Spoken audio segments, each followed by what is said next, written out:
So I've done the preliminary clean-up of the unit and taken off the first of the broken fuse holders. It's made of Bakelite, and presumably it's had an impact at some time in the past and it's been broken. Quite difficult to get out actually. It was very tight in these cutouts here, even though these only hold on by one screw. It was nonetheless in pretty tight. For those of you playing along at home, the nut size is 0BA. The other thing to look at is the fact that the terminals are on very long screws, unlike replacement ones that we have available, which are relatively short terminals. But I think in order to retain a certain amount of originality, I think I'm going to try and swap over the contacts from the broken fuse holder into the new one so that all of them have a consistent length, and it doesn't look like then we've had to change any. And it turns out that that's going to be quite easy, just paying attention to the order of the nuts and washers. So we've got nut, spring washer, plain washer, that's where the terminal will go in next, plain washer, nut, this is the nut that's actually holding the terminal into the Bakelite, another spring washer, another plain washer, and then the terminal just simply comes out of the assembly, so we can take that one and fit it into the new fuse holder. So similarly with the one that we want to use the good shell for, I'll just loosen those off, and we can, these have been sawn off. That's interesting. Somebody's sawn these off in situ by the looks of it, after the terminal's been put on underneath the nut, and of course it's damaged the thread. So I don't want to put too much force on that in case I end up wrenching the Bakelite, so I'm going to have to take a little file or hacksaw that just to clean those threads so I can get the nuts off. In the end, what I actually did was to use a split die to just clean up the threads, and that was sufficient to be able to spanner off the nut without overstressing the Bakelite. We'll do the same with the remaining one. Just a little bit tight still at the end.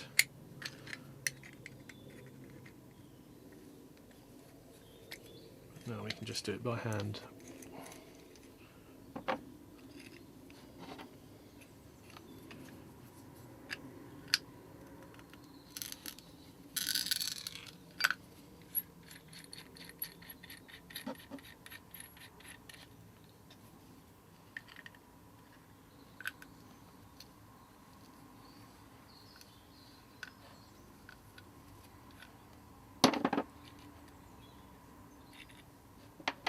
Right, so we can withdraw the old contacts and discard those.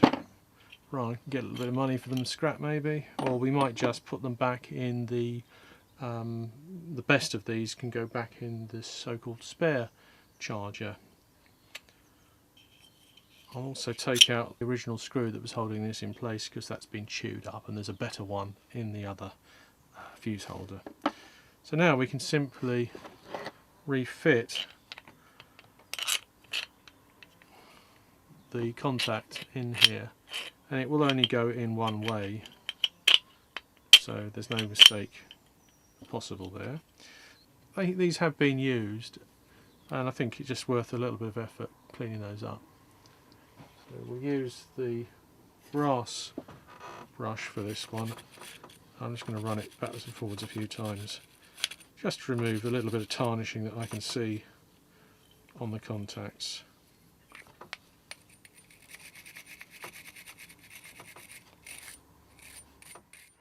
So on with the nuts in the right order. So we've laid them out so there can be no mistake. So plain washer, spring washer, nut.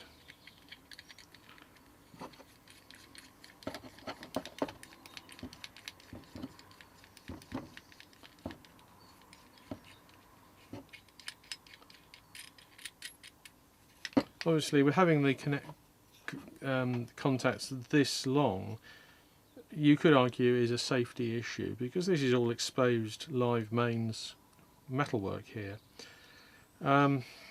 However, it is within the box, and there shouldn't be any issues unless you were delving around inside the box with the power on. So having them 1.5 inch long or 1/4 inch long excess probably isn't going to make a great deal of difference. Something to be just aware of though. I'm doing this to preserve the originality of the equipment rather than trying to upgrade it to 2020's safety standards. So we don't want to do this up too tight because we don't want to overstress the Bakelite, but just enough to compress the spring washer. And we'll just put the other ones back on. So plain washer, that's where the terminal will go next. Another plain washer, spring washer, and on with the nut. And now this is ready to refit to the charger. There we go, one restored fuse holder. So now it comes to refitting the refurbished fuse holder, and I noticed that this one shows signs of scratch marks around this part of the Bakelite where it passes through the holes in the front panel. And if you remember, I mentioned that it was very difficult to get the broken one out. It seems that they've drilled these holes at the factory with very tight fitting, and trying to get this one back in, it really does not want to go back in at all. And I'm afraid of damaging this. Bearing in mind we don't have very many spares. I think what I'm going to do is I'm going to ease these holes slightly. I'm going to put this down to too close manufacturing tolerances. So I think the safest thing to do is just to very gently ease these two holes. I'll do that with a cone cut, I think, rather than a file, just so that it does a slightly better job. And I'll probably also put a little bit of grease to ease these through.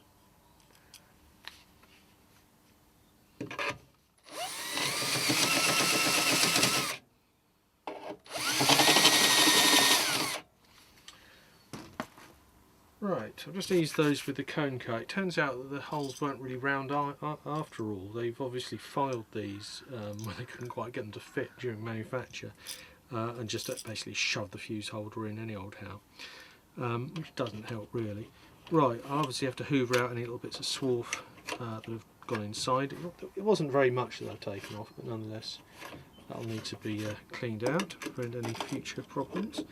So let's see now. We've still got an interference fit, but it's a lot easier, and that went in quite smoothly. So it's now a question of screwing this in place and reconnecting the wires on the back. Right, so here's the rear view with the fuse holder refitted. The terminals have still got to go back on. Just like a domestic fuse box, the power goes in at the bottom through the fuse and then leaves at the top.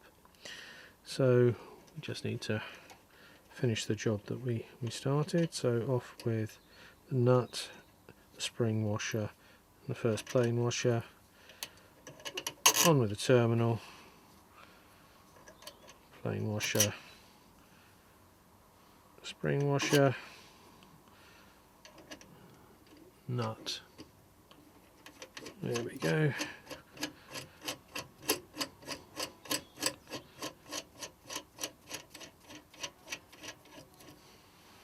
And finally in with the spanner to tighten those connectors, making sure that this one doesn't pull downwards as we do the nut up, because there's not a huge amount of distance between the contact and this earthed metal bar here. The other thing I find somewhat amusing is the use of green wire for all of the mains. Doesn't matter whether it's line or neutral, they've used green wire. I guess it looks pretty though, doesn't it? So this is an example of a case where the labelling has started to suffer on these traffolite type Bakelite panels. you can see that the paint that picks out the engraved letters has started to fall out in certain cases. Now I find the best way to fix this is actually, it looks quite drastic, but rather than try to pick out the individual letters, it's simply to get some typewriter correction fluid and simply paint over the affected areas, and the fluid goes into the engravings, and we'll just let that dry. I won't, just to show you what the difference is, I won't actually apply any to the bits that don't really need it. This is off the spare one anyway, so it doesn't really matter. So now we've waited probably a little bit less than 10 minutes and the correction fluid has dried.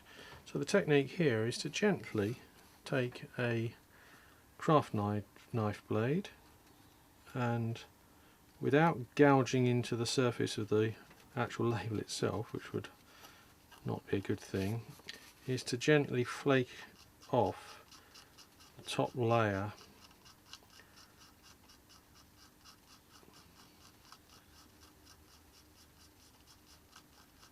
and we should see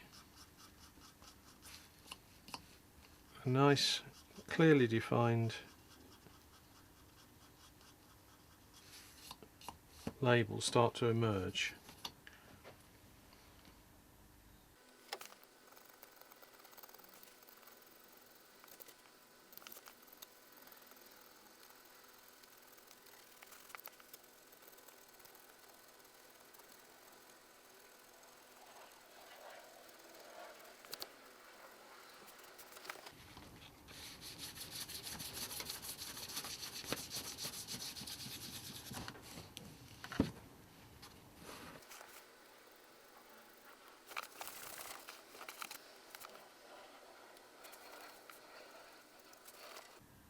And there we have it. Hopefully you can see the difference between the bits that I've covered with the correction fluid and the bits that were original and didn't actually really need much touching up. Probably a little bit more polishing will remove any slight blemishes that remain, but essentially that's how to quickly restore one of these traffic labels. So there's an example of an unrestored label, and here, as they say, is one I did earlier. Hopefully you can see there is a difference. This one was actually particularly bad to start with.